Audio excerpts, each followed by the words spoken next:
Apreciados hermanos, buenas noches.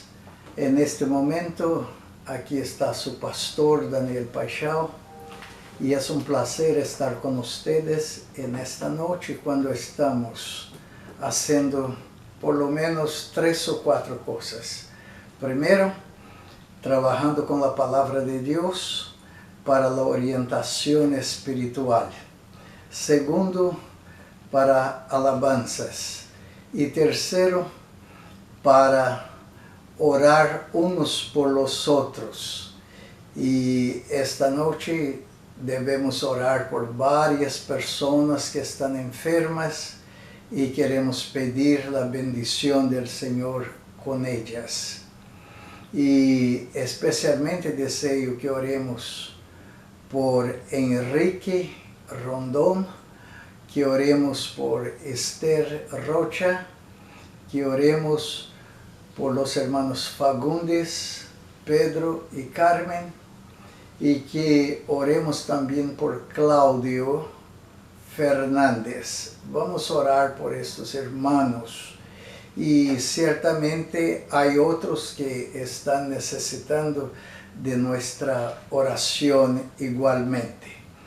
Entonces, primeramente vamos a tratar con la palabra de Dios que nos guía en todo el proceso. Y esta noche queremos hablar sobre la libertad del creyente. Está en 1 Corintios capítulo 10 y verso 23. Con este texto queremos iniciar el estudio bíblico de esta noche. Entonces leo a ustedes este verso en donde Pablo está hablando de la libertad del creyente. Y así habla por la inspiración del Espíritu Santo de Dios este siervo, Pablo. Entonces está diciendo: todo está permitido, pero no todo es provechoso. Todo está permitido, pero no todo es constructivo. Que nadie busque sus propios intereses, sino los del prójimo. Hermanos, con este texto empezamos a hablar de la libertad del creyente. Primero, el día cuando recibimos a Jesucristo como nuestro Dios, nuestro Señor y nuestro Salvador, hemos dedicado de buena voluntad todo lo que tenemos y somos. Todo está dedicado a nuestro Señor. Pablo y otros discípulos de Cristo han dicho que ahora son esclavos de Cristo. Y otros han dicho que ahora son siervos de Cristo. Esclavos y siervos de Cristo. Estas dos palabras, esclavo y siervo, son traducidas en griego por doulos. Doulos es el término. Este término también describe categoría. Hay esclavos con diferentes categorías o doulos con diferentes categorías. Y entonces Juan el Bautista se clasifica como un esclavo que no es digno ni mismo de desatar las correas de los zapatos de Jesús, de nuestro Señor. En Mateo 3, capítulo 11 y 12, encontramos estos versos en donde Juan Bautista expresa su categoría como dulos o esclavos del Señor de esta manera. Yo los bautizo a ustedes con agua para que se arrepientan. Pero el que viene después de mí es más poderoso que yo, y ni siquiera merezco llevar las sandalias. Él lo bautizará con el Espíritu Santo y con fuego. Tiene el rastrillo en su mano y limpiará su era, recogiendo el trigo en su granero. La paja, en cambio, la quemará con fuego que nunca se apagará.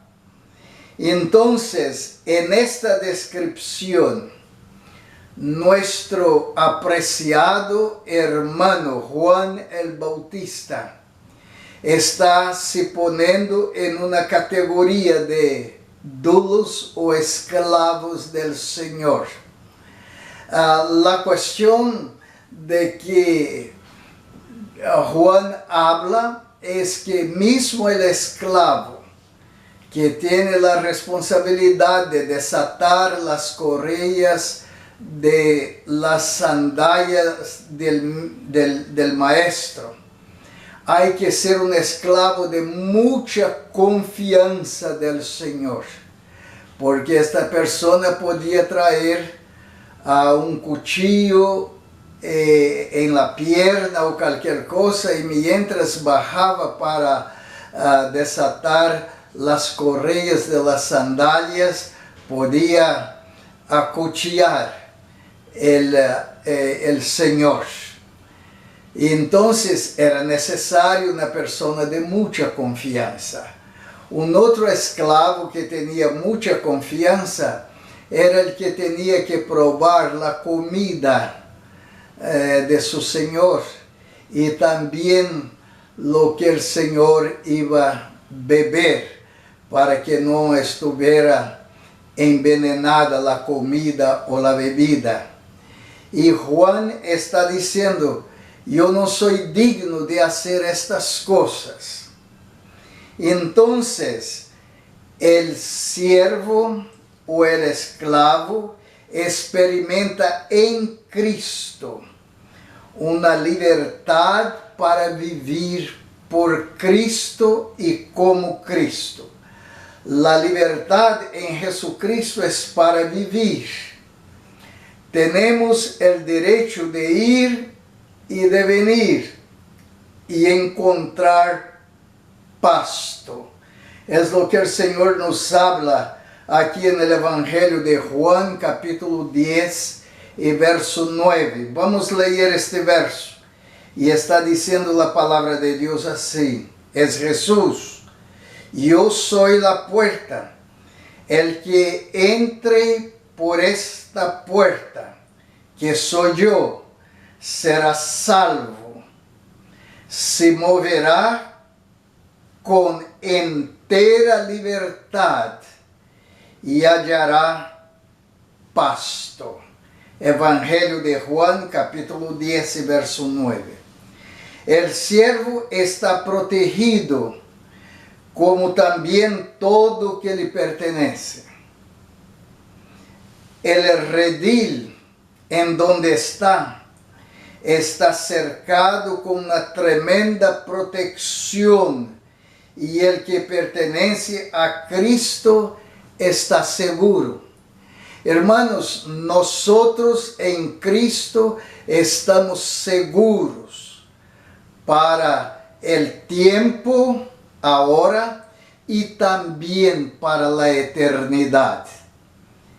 Qué precioso es ser un cristiano que realmente depende de Cristo, porque en donde Cristo quita su pie, este creyente pone el suyo para seguir a Cristo en cada paso y estar seguro. Por ejemplo, en el libro de Job, capítulo 1, una de las palabras del diablo fue esta: ¿será que Job te sirve de balde o por nada? ¿No has tú puesto una seguridad de protección a su alrededor?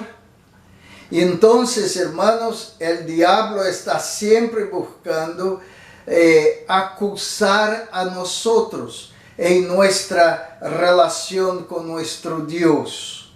Está diciendo que nosotros servimos al Señor porque el Señor nos bendice de esta manera y de aquella manera. No es algo que nosotros hacemos por la dedicación genuina de nuestro corazón.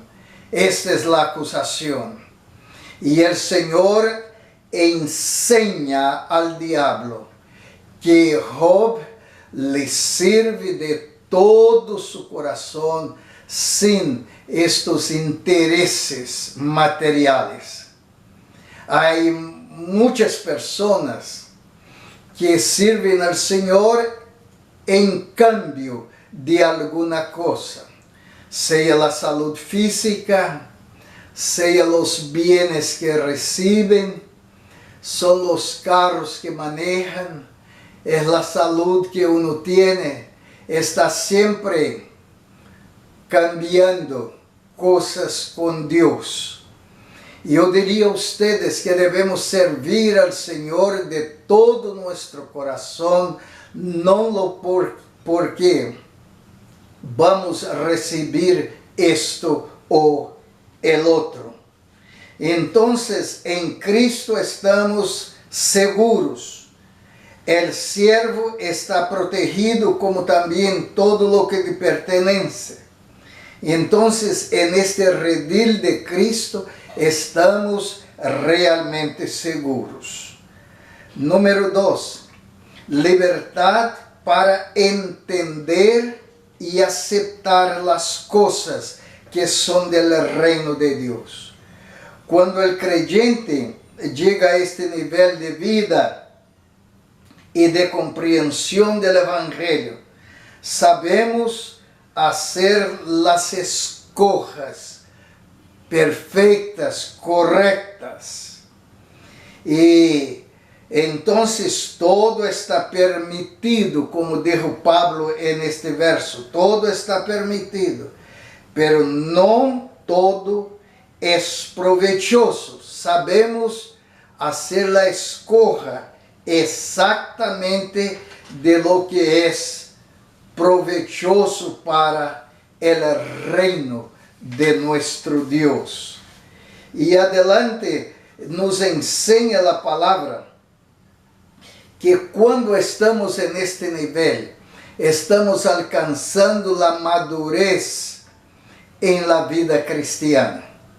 Dejamos de ser niños espirituales. El texto de Efesios capítulo 4 y verso 13 y 14, leemos esta palabra. De este modo, todos llegaremos a la unidad de la fe y del conocimiento del Hijo de Dios, a una humanidad perfecta que se conforme a la plena estatura de Cristo. Hermanos, ustedes y yo, en algún tiempo de nuestra vida, vamos llegar a tal punto que nuestra vida personal pueda conformarse con la estatura de nuestro Señor Jesucristo. Vamos a ser parecidos con Él.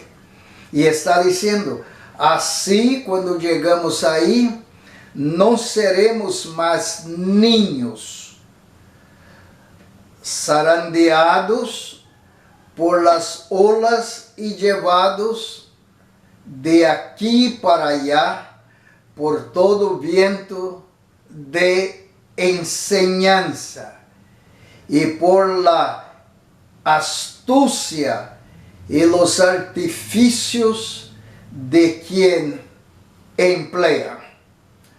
Hermanos, una cosa que he observado en la vida cristiana es que hay muchos cristianos que se enojan con facilidad. Se enojan con la iglesia, se enojan con el pastor, se enojan con los hermanos. Cuéntase de que hubo un naufragio y una persona sola se salvó y pudo salir para una isla en el océano. Y mucho tiempo después vino un barco y encontró a esta persona. Y encontró 2 edificios en la isla que él había edificado. Y los 2 tenían nombre de iglesia. El primero tenía nombre de primera iglesia. El segundo edificio tenía el nombre de segunda iglesia. Y le preguntaron, pero mira, usted está aquí solo en esta isla. ¿Y por qué ha edificado 2 edificios con nombre de iglesia? Y este tipo contestó diciendo, bueno, yo edifiqué el primer edificio y llamé de primera iglesia porque soy cristiano. Pero después me quedé un poco molesto con el primero y decidí fundar la segunda iglesia y edifiqué un otro edificio. Queridos, no podemos ser así. Nosotros debemos conformar nuestra vida a la estatura perfecta de nuestro Señor Jesucristo. Y no debemos de ninguna manera dejar que seamos azotados o seamos llevados por viento de doctrinas o de enseñanzas. Estamos en la iglesia por Jesucristo y por nadie más. Entonces, Pablo está diciendo que todo está permitido, pero no todo es constructivo. Nosotros podemos en Cristo tener toda libertad, pero necesitamos tener cuidado porque hay cosas que no son constructivas. Este es otro paso de la madurez en Cristo Jesús. Usted cuando está maduro, usted es un creyente, no es un robot, pero es una persona salva en Cristo y con libertad para escoger lo que agrada a Dios y que edifica el reino de Dios y edifica las personas a su alrededor.